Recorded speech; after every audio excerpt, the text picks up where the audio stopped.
My house is on the edge of town, amidst the silence and broken asphalt.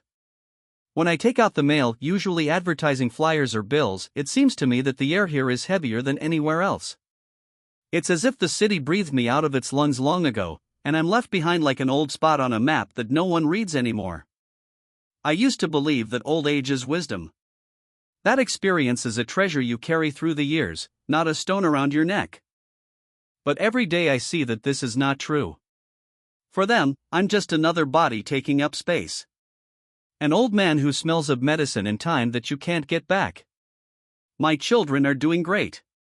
Artem is a lawyer, always in a hurry, always on call. His sister Marta works for a pharmaceutical company, speaks beautifully, as if she's reading a press release. They both come to visit me only on holidays. And then, not always. My grandchildren, they're not children anymore. Glances at phones, indifferent hugs. When I try to tell them something about the war, about business, about how things used to be, they remain silent. Or even worse, they scroll through the tape and nod, not listening. I see it. Sometimes it seems to me that I am invisible. In the store, the cashier doesn't even look me in the eye. In the clinic, the doctor talks to me like I am an idiot, loudly, slowly, irritatedly. I hear everything. I understand everything. I just keep quiet. My life has turned into a pill schedule. Breakfast is a piece of bread, a boiled egg. Lunch is something from the microwave. Dinner is memories. I sit by the window for hours, as if waiting for someone. But I don't know who. Maybe it's myself. I used to build empires. And now I can't put batteries in the remote control without glasses. Sometimes I think, maybe this is just old age. That's its price. But something inside me whispers, no. This is not old age. This is indifference. It is slow, like rust. But it destroys no worse than fire. And this indifference is the worst thing I have ever felt. Because when you are hated, at least you exist. And when you are ignored, you are just dust. I caught myself thinking that I had started writing down the days when I was not noticed. In an old diary, between the pages, names, dates, details. Not malice. For now. Just fixation. The truth has no expiration date. Yesterday Artem did not pick up the phone again. And Marta wrote, "Dad, we are busy right now, are you okay?" Yes. I am okay. In the evening I sat in the dark. The light bulb burned out, and I could not find a replacement. I sat and listened to how time flows. It does not flow like water. It drips. Drip. Drip. Drip. At such moments you begin to hear yourself, the real you. And it is not always pleasant. Deep down I felt something dark. Forgotten. A long time ago. Something that once helped me survive. This is not the end. But it is certainly not the beginning.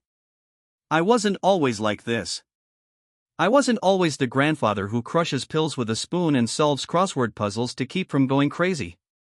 Once I stood in the middle of a negotiation where the stakes were so high that ordinary people would be scared to even think about it. I remember my hand being squeezed hard, with respect. I remember the smell of new leather chairs in my first office, when we were still trading metal.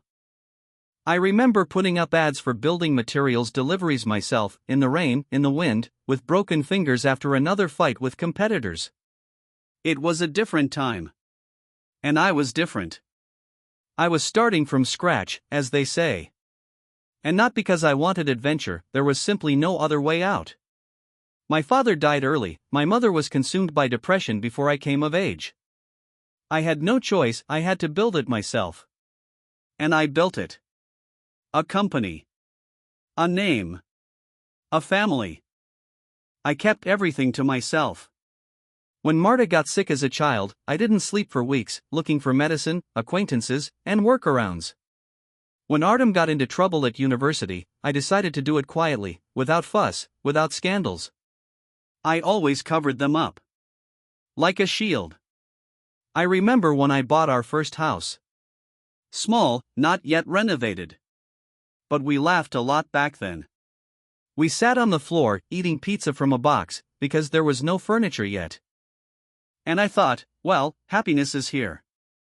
Not in bills or invoices. In the family. I raised my children strictly, but fairly. I taught them that words are currency that does not depreciate. I taught them that honor is not paid for, but everything is lost if you neglect it. I had authority.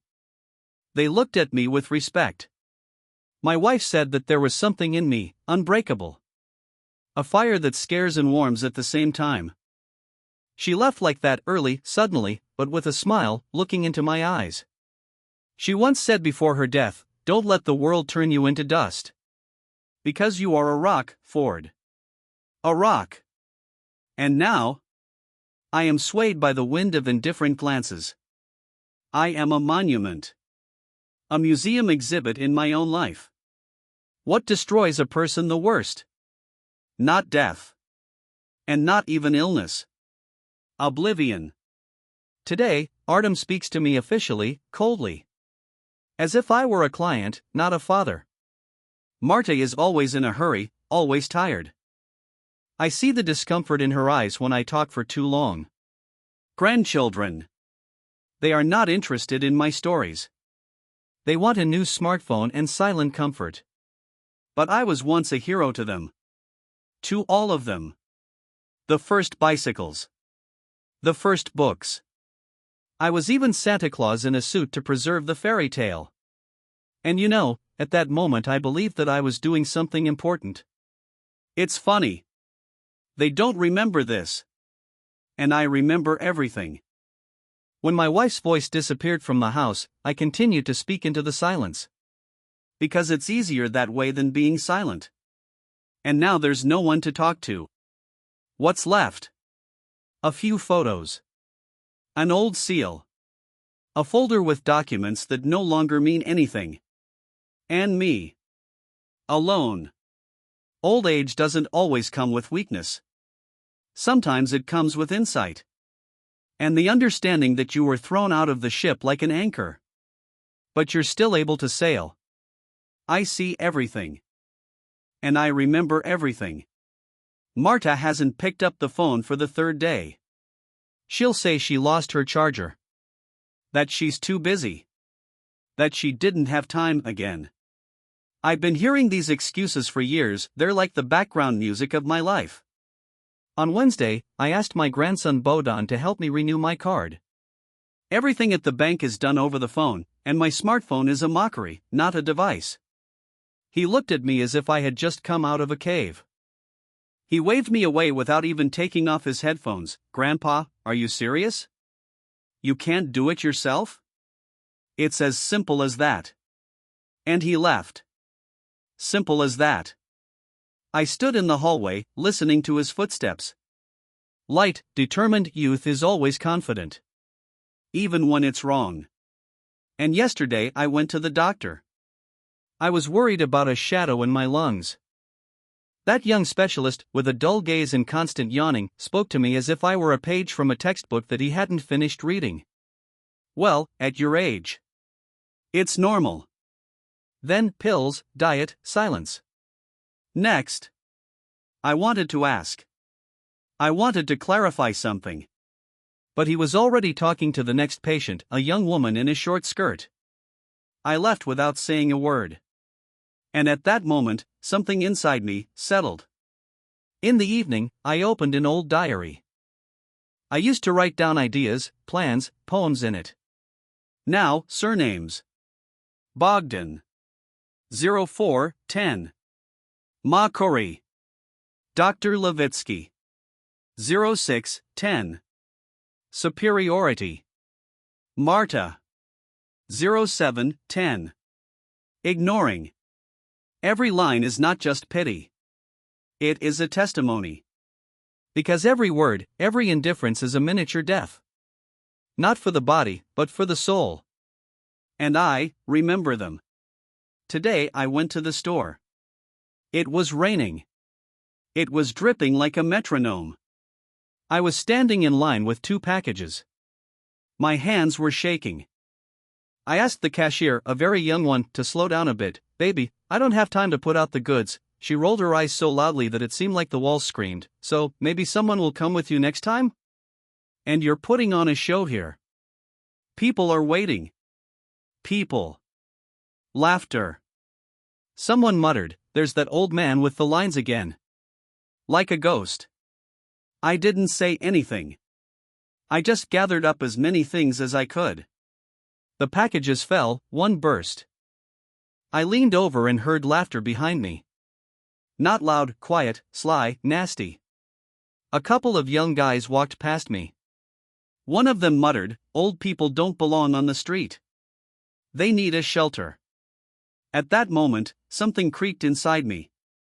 Like a rusty door that had been closed for a long time. My vision blurred. And in this haze I saw not myself in the reflection of the glass. I saw the eyes that had once looked at me with respect. And those eyes disappeared. I returned home, wiped my shoes dry. I sat down at the table. I opened my diary. I wrote, supermarket. 0910. Contempt. Laughter. The package burst. These are not tears. These are testimonies. Because from this moment on, I will no longer be a victim. My silence no longer means weakness. It is a weapon. And I know how to use it. I went outside without any particular intention. I was just tired of the silence in the house. After the incident in the store, something kept me alert, not a thought, not an emotion. Instinct. I was standing at a bus stop. I had 2 heavy bags, one with potatoes, the other with books I bought at the market. Someone had left a whole box of old literature right on the asphalt. I chose the ones I had. Because books are at least something that doesn't lie. The bags are heavy. My hands tremble slightly. People walk by. They look through me as if I were part of the sidewalk. Finally I dared, excuse me, could you help me deliver? A young couple. A tall guy, a cap on the side, a girl with headphones in her ears. He turned around. He looked at me as if I were dirt. And he said loudly, to the entire sidewalk, do you hear me, grandfather, what are you doing? I have a back, and you have a pension. So pull it. The girl laughed. Laughter. The same, sticky, under the ribs. Someone stopped nearby, not to help, but to listen. My ears rang. I bent down. The bag fell, the potatoes rolled across the asphalt. People walked around it like a puddle. No one stopped. No one. Not a single look. And then, for the first time in many years, I felt neither shame nor self-pity. Calm. Icy. He doesn't press. He doesn't shout. He simply says, enough. I picked up the bag. Slowly. My hands wouldn't obey. But my back is straight. My head is high. I didn't go home. No. I went to another place where I hadn't been for almost 20 years. In the basement of the old garage, I used to keep the company's documentation. Old records, diagrams, notebooks with development plans. But among them, there were other records. Contacts. Copies of contracts. Photos. Testimony. The world of business is not always about rules. It is a web. And I was once its architect. That evening I lit a fireplace. The house was cold, but I didn't care. I sat on the floor and spread out on the carpet everything I had saved for years, as if I subconsciously knew that this day would come. A photo of Marta with a colleague with whom she cheated at work. A copy of a recording of Artem's conversation with one of the clients, where he rudely threw shade at my name. Screenshots of Bode on social networks, with humiliations addressed to me in the comments. I didn't need evidence, I wasn't going to sue. I was going to play. I took a diary. I rewrote all the names in a separate notebook. I added new ones. Neatly. without emotions.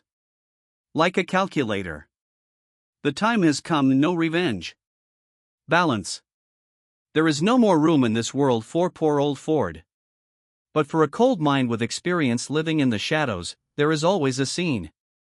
And anyone who didn't see me then will see the consequences tomorrow. They say old age is weakness. And I will say, old age is an archive. It stores everything that people have thrown out of memory. Everything they wanted to hide. Forget. To cross out. But I didn't forget. And did not cross. I pulled an old SIM card from a latch in a book that they even forgot. Old number. Old contacts.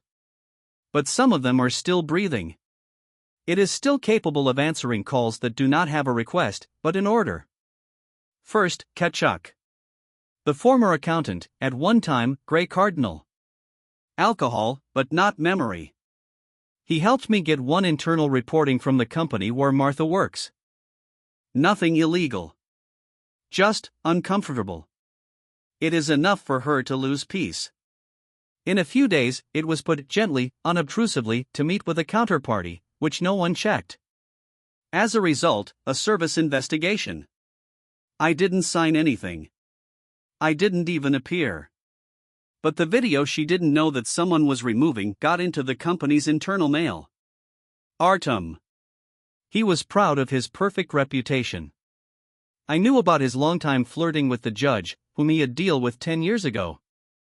I have a conversation recorded on a voice recorder when they talked about mutual help.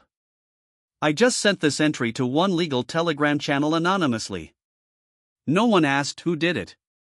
But a week later, he lost his customers. Accidentally. One by one. Dwill Bogdan. Selfies with friends, Matt's on the whole page, humiliation of my grandfather in stories.